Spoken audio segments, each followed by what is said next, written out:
নির্বাচন কমিশন গঠনের সার্চ কমিটিতে ৩ শতাধিক নাম, সততা নিরপেক্ষতার পাশাপাশি বলিষ্ঠতায় গুরুত্ব রাজনৈতিক দলগুলোর। সুসময় জোটবদ্ধ থাকলেও দুঃসময়ে ভাঙনের সুর ১৪ দলে। দল ছাড়ছেন কর্মীরা, আওয়ামী লীগের অপকর্মের দায় না নেওয়ার ঘোষণা। পতিত স্বৈরাচার অন্তর্বর্তী সরকারকে ব্যর্থ করতে উঠে পড়ে লেগেছে অভিযোগ তারেক রহমানের। সংস্কার শেষে দ্রুত নির্বাচন দাবি। ৫৮ কোটি টাকার হাইটেক সিটি স্টেশনে সারাদিনে ট্রেন থামে ডিউটি। গড়ে যাত্রী সংখ্যা মাত্র ৪৭ জন, নিরাপত্তা নিয়ে শঙ্কিত স্টেশন মাস্টার। নাব্য সংকটে অনিশ্চিত আরিচা কাজিরহাট ফেরি চলাচল। অপরিকল্পিত ট্রেজিংয়ে চলাচল অনুপযোগী, নৌ চ্যানেল সেবা বন্ধের আশঙ্কা। ফিফা প্রীতি ম্যাচে মালদ্বীপকে ২-১ গোলে হারালো বাংলাদেশ। সিরিজ শেষ ১-১ সমতায়। ঘুরে দাঁড়িয়ে দুর্দান্ত জয়, ভক্তদের উচ্ছ্বাস। দেখছিলেন শিরোনাম সংবাদ সকালের, সঙ্গে আছে আমি ইশিকা আজিজ। নতুন নির্বাচন কমিশন গঠনে ৩ শতাধিক নাম জমা পড়েছে সার্চ কমিটিতে। এক ধরনের বোঝাপড়ার মাধ্যমেই নাম দিয়েছে স্বৈরাচার বিরোধী রাজনৈতিক দলগুলো। গুরুত্ব পেয়েছেন সাবেক আমলা, বিচারক, সুশীল সমাজের প্রতিনিধি ও সেনা কর্মকর্তা। নাম প্রস্তাবের ক্ষেত্রে শুধু সততা নিরপেক্ষতা নয়, বরং বলিষ্ঠ ব্যক্তিত্বকে অগ্রাধিকার দেওয়ার কথা জানান দলগুলোর নেতারা। সাইফুল রিপনের প্রতিবেদন।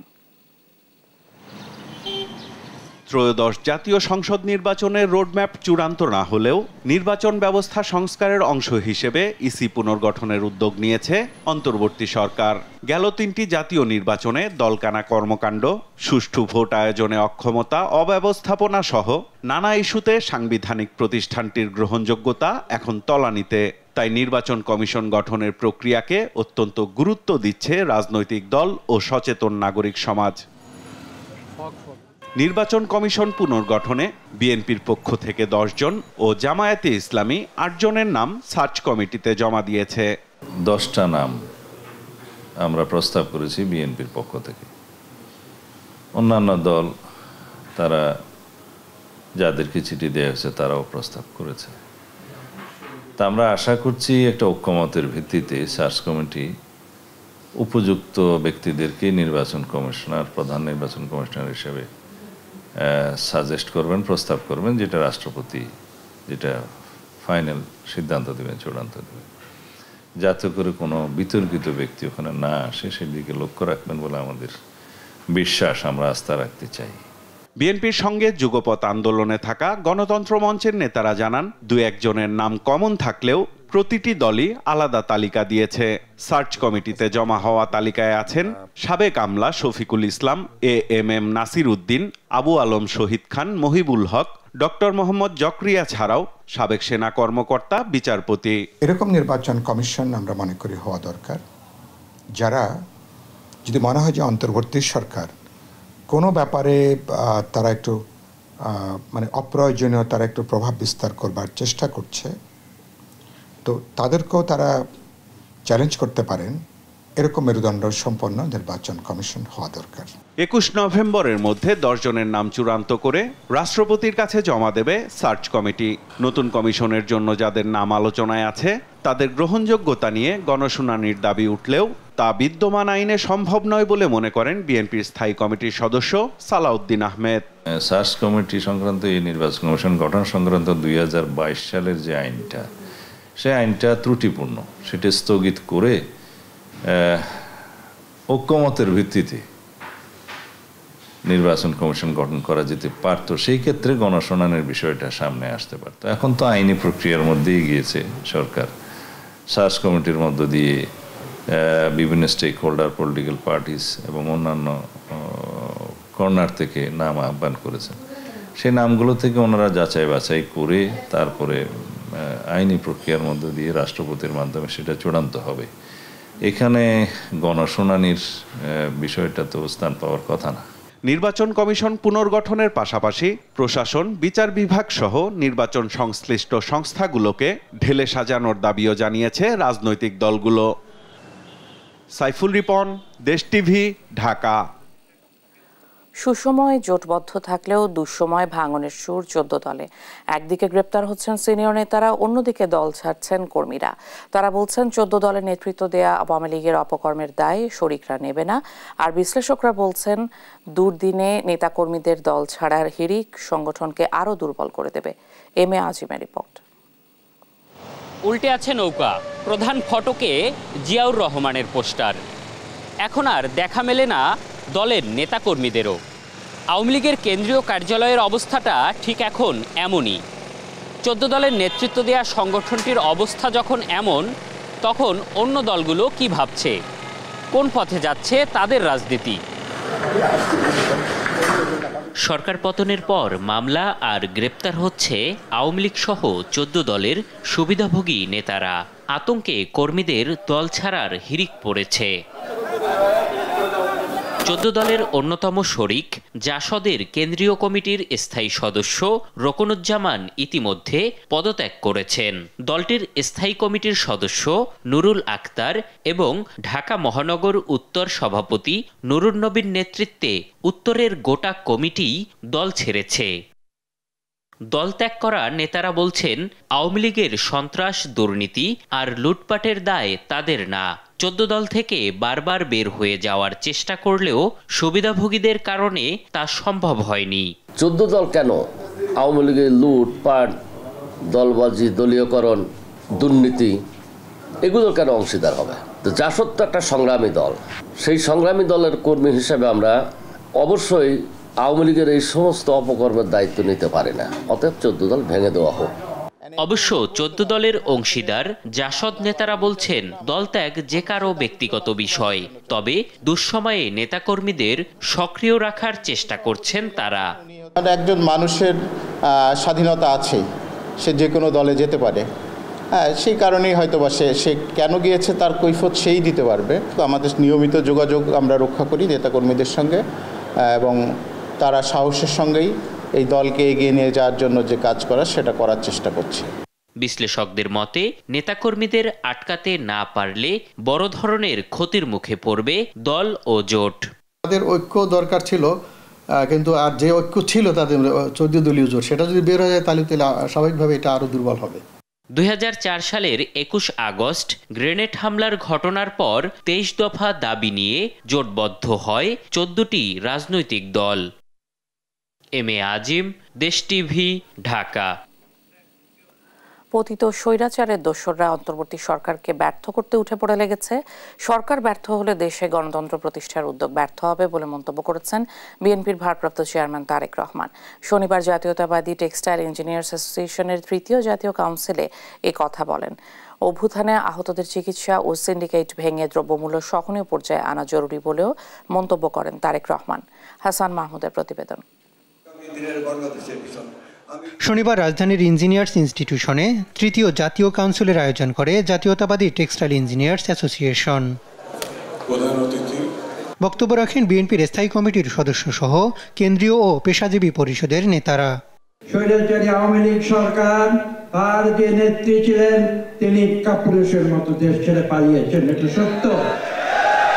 কিন্তু আর যে 2টি ধাপ বাকি আছে, দ্বিতীয় ধাপ হচ্ছে এদেশে একটি সুষ্ঠু নিরপেক্ষ নির্বাচন দিতে হবে। বিশেষ অতিথির বক্তব্যে বিএনপি মহাসচিব মির্জা ফখরুল ইসলাম আলমগীর বলেন, নির্বাচন ব্যবস্থা ও বিচার বিভাগ সংস্কার করে গণতন্ত্র প্রতিষ্ঠায় অন্তর্বর্তী সরকারের প্রধান কাজ। নির্বাচন কেন্দ্রিক যে সমস্ত সংস্কারগুলো আছে সেই সংস্কারগুলো দ্রুত সম্পন্ন করতে হবে, এবং আশা করব যে আমাদের নির্বাচন ব্যবস্থা, আমাদের প্রশাসন, নির্বাচন কেন্দ্রিক প্রশাসন, আইন শৃঙ্খলার ব্যবস্থা, বিচার ব্যবস্থা, এইগুলোর সংস্কারগুলো করেই আমাদেরকে অতি দ্রুত আমাদের নির্বাচনে যাওয়াটাই হবে এই দেশের মানুষের জন্য সবচেয়ে কল্যাণ। অনুষ্ঠানে প্রধান অতিথি হিসেবে ভার্চুয়ালি যুক্ত হয়ে বিএনপির ভারপ্রাপ্ত চেয়ারম্যান তারেক রহমান বলেন, অন্তর্বর্তী সরকারকে ব্যর্থ করতে পতিত স্বৈরাচারের দোসররা উঠে পড়ে লেগেছে। এই সরকারকে ব্যর্থ করে দিতে যে স্বৈরাচার ছিল, পলাতক যে স্বৈরাচার, তার এবং তাদের দোসররা কিন্তু বসে নেই। সেটা দেশের ভেতরেই হোক বা দেশের বাইরেই হোক, প্রশাসনের ভেতরেই হোক বা বাইরে হোক, ওরা কিন্তু ওত পেতে আছে যে কিভাবে এই অন্তর্বর্তীকালীন সরকারকে ব্যর্থ করে দেওয়া যায়। এদেরকে যদি ব্যর্থ করে দেওয়া যায় তাহলে গণতন্ত্রকে ব্যর্থ করে দেওয়া যাবে। অগ্রাধিকার ভিত্তিতে অভ্যুত্থানে আহতদের চিকিৎসা ও দ্রব্যমূল্য নিয়ন্ত্রণ করতে না পারলে সরকারের প্রতি জনগণের সমর্থন কমে যাবে বলেও মন্তব্য করেন বিএনপির ভারপ্রাপ্ত চেয়ারম্যান। জনগণের রাজনৈতিক এবং অর্থনৈতিক ক্ষমতা নিশ্চিত করা যদি না যায় তাহলে গণতন্ত্র উন্নয়ন কিংবা সংস্কার আমরা যত যাই বলছি না কেন, কোনোটাই কিন্তু টেকসই হবে না। একজন নাগরিকের রাজনৈতিক ক্ষমতার প্রধান হাতিয়ার হচ্ছে কিন্তু ভোট প্রয়োগের অধিকার। দেশের অর্থনীতি পুনরুদ্ধারে পোশাক খাতকে আরও শক্তিশালী করতে টেক্সটাইল ইঞ্জিনিয়ারদের আহ্বান জানান তারেক রহমান। হাসান মাহমুদ, দেশ টিভি, ঢাকা। সরকার বদলের প্রেক্ষাপটে দেশের আইনশৃঙ্খলা পরিস্থিতি নিয়ন্ত্রণে সেনাবাহিনীকে দেয়া নির্বাহী ম্যাজিস্ট্রেটের ক্ষমতা আরও 2 মাস বাড়ানো হয়েছে। প্রথমবার বিশেষ এ ক্ষমতা দেওয়ার নির্ধারিত 2 মাস অতিবাহিত হওয়ার আগে শুক্রবার সময় বাড়ানোর আদেশ জারি করে অন্তর্বর্তী সরকার। এ বিষয়ে প্রজ্ঞাপন শনিবার প্রকাশ করেছে জনপ্রশাসন মন্ত্রণালয়। বিশেষ এ ক্ষমতার আওতায় গ্রেপ্তার ও বেআইনি সমাবেশ ছত্রভঙ্গ করার মতো সুযোগ থাকছে সেনাবাহিনীর ক্যাপ্টেন থেকে তদূর্ধ্ব কমিশন পাওয়া কর্মকর্তাদের। পাশাপাশি কোস্টগার্ড ও বিজিবির সমপর্যায়ের কর্মকর্তাদেরও এ ক্ষমতা থাকছে। এর আগে গেল 17 সেপ্টেম্বর ফৌজদারি কার্যবিধি অনুযায়ী সেনাবাহিনীর কর্মকর্তাদের নির্বাহী ম্যাজিস্ট্রেটের ক্ষমতা দেওয়া হয়েছিল। পঞ্চদশ সংশোধনী সংবিধান নষ্ট করে দিয়েছে, আর এ সংশোধনী বাতিল করলেও তত্ত্বাবধায়ক সরকার ব্যবস্থা ফিরবে না বলে জানিয়েছেন নির্বাচন কমিশন সংস্কার কমিশনের প্রধান ডক্টর বদিউল আলম মজুমদার। আর সংবিধান সংশোধনের ক্ষমতা অন্তর্বর্তী সরকারের নেই, তা সংসদে অনুমোদন করাতে হবে বলে জানান অ্যাটর্নি জেনারেল। শনিবার সকালে জাতীয় প্রেস ক্লাবে সংবিধানের খসড়া প্রস্তাবনা নিয়ে এক আলোচনায় এসব কথা বলেন তারা। নিয়াজ মোর্শেদের প্রতিবেদন। সকালে জাতীয় প্রেস ক্লাবে শনিবার ল রিপোর্টার্স ফোরাম আয়োজন করে সংবিধানের খসড়া প্রস্তাবনা নিয়ে এক আলোচনা সভায় উপস্থিত হয়ে বক্তারা বলেন, সংবিধান সংশোধন করে মৌলিক মানবাধিকার ও ভোটাধিকার প্রতিষ্ঠা করতে হবে, আর এই সংশোধন হতে হবে রাজনৈতিক সমঝোতার মাধ্যমে। যে একটা কনসেপ্ট রেজ করেছেন, আমি অপোজ করছি, এইজন্য এইভাবে অপোজ করছি। যদি এইভাবে রিপ্রেজেন্টেটিভ ক্যাপাসিটিতে পার্লামেন্ট গঠিত হয়, তাহলে পলিটিক্যাল পার্টির কম্পিটিটিভনেসকে নষ্ট হয়ে যাবে। নেতৃবৃন্দের বিরুদ্ধে কোনো কিছু বললে, ছোট একটা কটূক্তি করলেও সেটার জন্য অনেক বছরের সাজা, মামলা টামলা ইত্যাদি। আমরা ভবিষ্যতের কথা বলছি, ভবিষ্যতে কি সংবিধান হবে? এই মুহূর্তে আমরা এখনো দেখছি এই মামলাগুলো, মানহানির মামলাগুলো চলছে। আর অ্যাটর্নি জেনারেল বলেন, সংবিধান সংশোধন অন্তর্বর্তী সরকারের হাতে নেই। বলেন, সংশোধনে যদি মানুষের ভোটের অধিকার নিশ্চিত না হয়, তবে তা কোনো সুফল বয়ে আনবে না। স্থানীয় সরকার ব্যবস্থায় জনগণ অংশগ্রহণের জন্য তার স্বাধীন সার্বভৌম ক্ষমতা যাতে প্রয়োগ করতে পারে, সেই বিষয়টি নিশ্চিত করার জন্য যা যা করণীয় তাই করলেই আমার মনে হয় সেই সংবিধান সার্বভৌম হবে। এছাড়া নির্বাচন কমিশন সংস্কার প্রধান বদিউল আলম মজুমদার বলেন, পঞ্চদশ সংশোধনীর মাধ্যমে সংবিধান নষ্ট করা হয়েছে। এই সংশোধনী বাতিল করলেও তত্ত্বাবধায়ক সরকার ব্যবস্থা ফিরে আসবে না। সংবিধানটাকে নষ্ট করা হয়েছে, অনেকগুলো সংশোধনীর মাধ্যমে নষ্ট করা হয়েছে। সবচেয়ে বড় বেশি নষ্ট করেছে বোধহয় পঞ্চদশ সংশোধনী। যদি পঞ্চদশ সংশোধনী বাতিল হয়, তাহলে মনে হয় যেন তাদের ধারণা যে তত্ত্বাবধায়ক সরকার ব্যবস্থা ফিরে আসবে। আমি যতটুকু বুঝি, আমার জ্ঞান বুদ্ধিতে তা ফিরে আসবে না। সংবিধান সংশোধন করে জনপ্রতিনিধিদের জবাবদিহিতা নিশ্চিত করে ক্ষমতার বিকেন্দ্রীকরণ প্রতিষ্ঠা করার দাবি জানান। না হওয়া সত্ত্বেও। নিয়াজ মোর্শেদ, দেশ টিভি, ঢাকা। ভবঘুরে আর পশু পাখির আশ্রয়স্থল এবং টিকটক কেন্দ্রে পরিণত হয়েছে গাজীপুর কালিয়াকৈরের Bangabandhu hitech city rail station. ব্যয়বহুল স্টেশনটিতে সারাদিনে থামে মাত্র 2টি ট্রেন, যদিও মেলে না যাত্রীর দেখা। নির্জন ও ভুতুরে পরিবেশের কারণে নিরাপত্তা নিয়ে উদ্বিগ্ন স্টেশন মাস্টার। সহকর্মী এম নজরুল ইসলামের তথ্য ও ছবিতে ডেস্ক রিপোর্ট। সাবেক প্রতিমন্ত্রী জুনায়েদ আহমেদ পলক 2016 সালে কালিয়াকৈর হাইটেক পার্কের নাম পরিবর্তন করে রাখেন বঙ্গবন্ধু হাইটেক সিটি। এরই 100 মিটার দূরত্বে অন্তত 58 কোটি টাকা ব্যয়ে নির্মাণ করে হাইটেক সিটি রেল স্টেশন। আধুনিক স্টেশনটি 2018 সালে উদ্বোধন করেন তৎকালীন প্রধানমন্ত্রী শেখ হাসিনা। প্রতিদিন এ স্টেশন হয়ে অন্তত 40টি ট্রেন চলাচল করে, অথচ থামে টাঙ্গাইল কমিউটার, সিরাজগঞ্জ এক্সপ্রেস নামের 2টি ট্রেন। প্রতিদিন গাজীপুর শিল্পাঞ্চল, ঢাকা ও উত্তরবঙ্গের 12,000-এরও বেশি যাত্রী এ স্টেশন থেকে চলাচলের কথা থাকলেও গেল 6 বছরে গড়ে যাতায়াত করেছে মাত্র 47 জন। পর্যাপ্ত ট্রেনের স্টপেজ না থাকা ও যাত্রী সংকটে লোকসানি প্রকল্পে পরিণত হয়েছে দৃষ্টিনন্দন স্টেশনটি। সুযোগ পেয়ে টিকটক তৈরি সহ ব্যক্তিগত কাজে ব্যবহার করেন স্থানীয়রা। আমরা সবাই আশাবাদী ছিলাম যে আমাদের এখানে ট্রেন থামবে, আমরা এখান থেকেই আমরা বিভিন্ন জায়গায় যাতায়াত করতে পারবো। কোটি টাকা ব্যয় করার পরেও যদি ট্রেন না থামে, লোকের জন্য উপকারী যদি না হয়, তাহলে তো এটা বৃথা চলে যায়। একটা পার্ক বানায় থুয়ে দিছে, স্কুল কলেজের ফলাইফানা আহে, ঘুরবার নিকে আহে, আড্ডা দেয়, এই বন্ধই কোনো গাড়ি স্টপিট দেয় না। স্টেশনে মাত্র 2 জন কর্মকর্তা দায়িত্ব পালন করলেও নেই রেল পুলিশ কিংবা নিরাপত্তা প্রহরী। এ কারণে ভবঘুরে ও বন্যপ্রাণীর আশ্রয়স্থল হয়ে উঠেছে। সরকারি সম্পদ চুরির অভিযোগও করেন স্টেশন মাস্টার। 2টা ট্রেনই স্টপেজ ছিল আপাতত, এর 2টাও সাময়িক বন্ধ আছে আর কি। তো আমাদের নিজের নিরাপত্তা নিয়ে আমরা শঙ্কিত।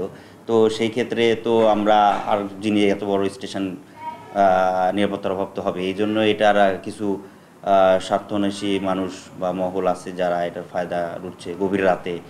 রেলওয়ে জানিয়েছে প্রতি বছর এ স্টেশনে ব্যয় 30 লাখ টাকারও বেশি, অথচ গড় আয় 9.25 লাখ টাকা। নিউজ ডেস্ক, দেশ টিভি। নাব্য সংকটে অনিশ্চয়তায় মুখে পড়েছে মানিকগঞ্জের আরিচা কাজিরহাট নৌপথে ফেরি চলাচল। বিআইডব্লিউটিএ এর ড্রেজিং বিভাগের অপরিকল্পিত ড্রেজিংয়ের কারণে এখনও তৈরি হয়নি ফেরি চলাচলের উপযুক্ত নৌ চ্যানেল। বিআইডব্লিউটিসি কর্তৃপক্ষ বলছে যে কোনো সময় বন্ধ হয়ে যেতে পারে এই নৌ রুটের ফেরি সেবা। সহকর্মী আব্দুল আলিমের রিপোর্ট জানাচ্ছেন আপন অপু। দিনের পর দিন নাব্য সংকটে হুমকির মুখে মানিকগঞ্জের আরিচা থেকে পাবনার কাজিরহাট নৌ রুটের ফেরি চলাচল। আওয়ামী লীগ সরকারের সময়ে কোটি কোটি টাকা ব্যয় করেও অপরিকল্পিত ড্রেজিংয়ের কারণে 14 কিলোমিটার দূরত্বের এই নৌ রুটটিতে ফেরি চলাচল স্বাভাবিক করতে পারেনি কর্তৃপক্ষ। বিআইডব্লিউটিসি কর্তৃপক্ষ বলছে যে কোনো সময় বন্ধ হয়ে যেতে পারে এই নৌ রুটে ফেরি চলাচল। আর ফেরি চলাচল বন্ধ হলে এই অঞ্চলের ব্যবসা বাণিজ্য এবং যোগাযোগে ফেলবে মারাত্মক প্রভাব। এর আগে নাব্য সংকটে গেল 1 নভেম্বর শুক্রবার রাত 10টা থেকে 3রা নভেম্বর রোববার বেলা 11টা পর্যন্ত 37 ঘন্টা এবং 8ই নভেম্বর শুক্রবার রাত 11টা থেকে 11ই নভেম্বর সোমবার বেলা 2টা পর্যন্ত 62 ঘন্টা বন্ধ থাকে ফেরি চলাচল। সপ্তাহ যেতে না যেতেই এভাবে ফেরি চলাচল বন্ধ হওয়ায় ক্ষোভ প্রকাশ করেছেন যানবাহন চালক ও সংশ্লিষ্টরা। 6টা ডেজার যদি ঠিক মতো মাটি কাটে তাহলে গান ক্লিয়ার হয়ে যায়, এরা তো কাজ করে না, ফকচোদ্দ কাজ করে। এই মাটিটা ওই ড্রেজিং করার পরে পাশেই ফেলছে, স্রোতের কারণে ওই মাটি আবার আপনার ওই নদী ভরাট হয়ে যাচ্ছে। আমাদের যদি 3-4 দিন পয়সা থাকতে হয়, সমস্যা এখানে থাকলে আমাদের ড্রাইভার অনেক ক্ষতিগ্রস্ত হয়, মালিকের ক্ষতিগ্রস্ত, আমাদের ড্রাইভার হেল্পার ক্ষতিগ্রস্ত হয়। নাব্য সংকট নিরসনে খনন কাজ চলমান আছে উল্লেখ করে সার্বক্ষণিক ফেরি সেবা চালু রাখতে কর্তৃপক্ষ সচেষ্ট আছে বলে জানান বিআইডব্লিউটিএ ড্রেজিং বিভাগের এই কর্মকর্তা। ডিসেম্বরে 10-15 তারিখ পর্যন্ত এমন থাকবে, ঠিক আছে। হয়তো আল্লাহ যদি চায় ভালো রাখতে পারে, নাহলে আবার ফেরি বদলাতে পারে, ওই সময় আমরা ড্রেজিং করে দেবো, আবার এইভাবে সচল করবো আর কি। কিন্তু ডিসেম্বর মাসে একটা পর্যায়ে গেলে আমাদের যে সময় পানিটা যে সময় একবার পরিষ্কার হয়ে যাবে, মানে স্বচ্ছ হয়ে যাবে, ওই সময় আর কোনো সমস্যা হবে না। ওই সময় যে ড্রেজিংটা করবো ওই ড্রেজিংটাই টিকবে। এদিকে ক্রমাগত নদীর পানি কমায় সৃষ্টি হয়েছে ডুবোচরের, যাতে চলাচলের সময় আটকে যাচ্ছে ফেরি। ড্রেজিং কার্যক্রম সফল না হলে ফেরি চলাচল অনিশ্চয়তার মধ্যে পড়বে বলে জানান বিআইডব্লিউটিসির কর্মকর্তা। ফেরি সার্ভিস চালু হলেও দেখা যাচ্ছে যে আবার নতুন করে বিভিন্ন জায়গায় সিলট্রেশন হচ্ছে। 13 কিলোমিটার পথের অনেক জায়গাতেই আমাদের নাব্যতা সংকট রয়েছে। বিআইডব্লিউটিএ যথেষ্ট চেষ্টা করতেছে ড্রেজিং করে লাইনটাকে, চ্যানেলটাকে ঠিক রাখার। দক্ষিণ পশ্চিমাঞ্চলের 21 জেলার মানুষের যাতায়াতের এই গুরুত্বপূর্ণ নৌ রুটে নাব্য ফিরিয়ে এনে ফেরি চলাচল স্বাভাবিক করতে স্থায়ী উদ্যোগের দাবি সাধারণের। নিউজ ডেস্ক, দেশ টিভি। এবছর দেরিতে শীতের আগমন হয়েছে উত্তরের জেলা পঞ্চগড়ে। সাধারণত শরতের শীতের আগমনী বার্তা থাকলেও এবার হেমন্তে এসে অনুভূত হচ্ছে শীত। ভোর থেকেই দেখা মিলছে ঘন কুয়াশার। সহকর্মী রাশেদুজ্জামান বাবুর তথ্য ও ছবিতে সালমা জাহানের ডেস্ক রিপোর্ট। বাংলাদেশের সর্বোত্তরের জেলা পঞ্চগড় হিমালয় কন্যা হিসেবে পরিচিত। এখানে শীতের আগমন ঘটে শরতের শুরুতেই। কনকনে ঠান্ডা আর ঘন কুয়াশায় ঢাকা পড়ে পুরো জেলা। শীতকাল থাকে 4 থেকে 5 মাস পর্যন্ত। তবে এবছর শীত এসেছে হেমন্তে। পশ্চিম আকাশে সূর্য হেলে পড়ার আগেই উত্তরের হিমেল হাওয়া অনুভূত হতে শুরু করে। সন্ধ্যা থেকেই দেখা মেলে শিশিরের। প্রতিদিন একটু একটু করে বাড়ছে শীতের তীব্রতা। অনেকেই হালকা গরম কাপড় পরতে শুরু করেছে। আমাদের শীত বেশি, কুয়াশা বেশি, শীতাতে না কাপড় ধর গাড়ি কত শীত আসার 2 মাস আগত এবার দেরি করে আসিল কোন আর কি। এখনও মনে হয় আজই শীত পড়ছে, এখন আর পানি পরে মানে মোটা খাবার কিনতে দেওয়া হবে। কিছুদিন আগে আমাদের পঞ্চগড়ে শীতকালীন কম ছিল, এখন দ্বিতীয়ত আজকা থেকেই আমাদের পঞ্চগড়ে শীতকালীন বেশি দেখা যাচ্ছে। সকালবেলায় কোনো সূর্য দেখা যায় না। কয়েকদিন থেকে তো ঠান্ডা খুব কম, আজকে দেখতেছি ঠান্ডাটা একটু তুলনামূলকভাবে অনেক বেশি।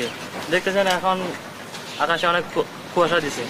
মোটামুটি শীত পড়ে গেছে, বাসা থেকে আসলাম শার্ট পরে, এখন থেকে শার্ট দিয়ে কাজ হচ্ছে না, প্রচুর ঠান্ডা করতেছে। ঠান্ডাটা বেশ অনেকদিন থেকে কম ছিল, এখন বর্তমান বেশি হয়ে গেছে। পঞ্চগড়ে নভেম্বরের মাঝামাঝি থেকে জানুয়ারি পর্যন্ত শীতের দাপট বেশি থাকে। এদিকে শীত ঘিরে বাংলার ঘরে ঘরে শুরু হয়েছে নবান্ন উৎসব। নিউজ ডেস্ক, দেশ টিভি।